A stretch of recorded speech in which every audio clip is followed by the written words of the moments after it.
Vectors as mathematical quantities can be added and subtracted, and so we want to know what this means.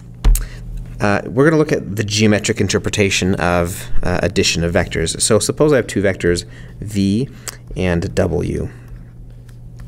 I'm going to go ahead and draw these two vectors. I'm going to draw them with the same initial point, and we'll do something like this, okay? So we'll say this here is the vector v, and this here is the vector w. So adding vectors, there's kind of two ways to interpret it, and they're actually, I mean, of course, they both give the same result.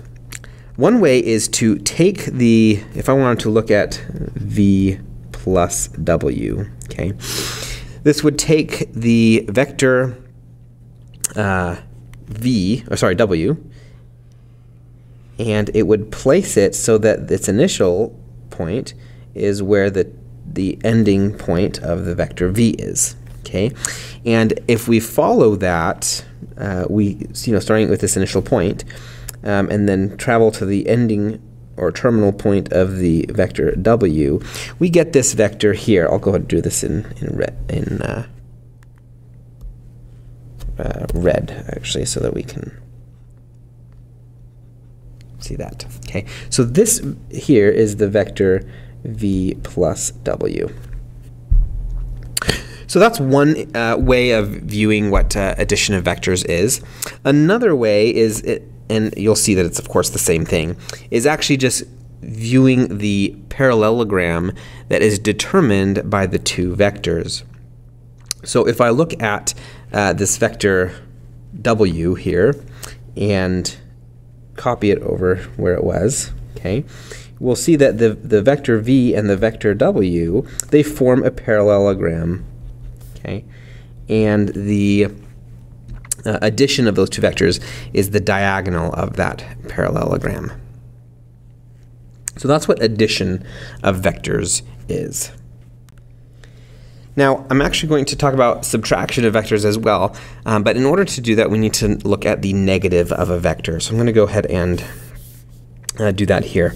So if I have a vector, call it v, okay, the negative of that vector is actually looks the exact same. It's just the direction is reversed.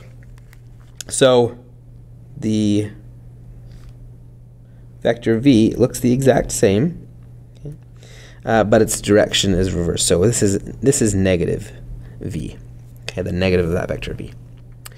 Now you'll notice I didn't actually draw it on top of that vector v, and this is actually a very important property of vectors, and that's that it doesn't actually matter where we draw the vector.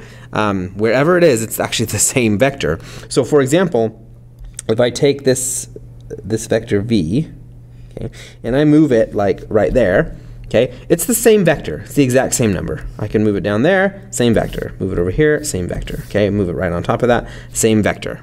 Okay, vectors don't have to actually start at a specific place. What matters is simply their direction and their magnitude. That's what determines them. So we have the negative of the vector, and now to subtract vectors, all we need to do is know that if we're adding a vector v, and if we're subtracting v minus the vector w, this we interpret as the vector v plus the negative of the vector w. Okay, and then of course we can use the same thing that we did up here, where we take the vector negative w and glue its initial point to the ending point of v, and then and draw our resulting vector. That resulting vector is called the resultant, okay, of when we add two vectors.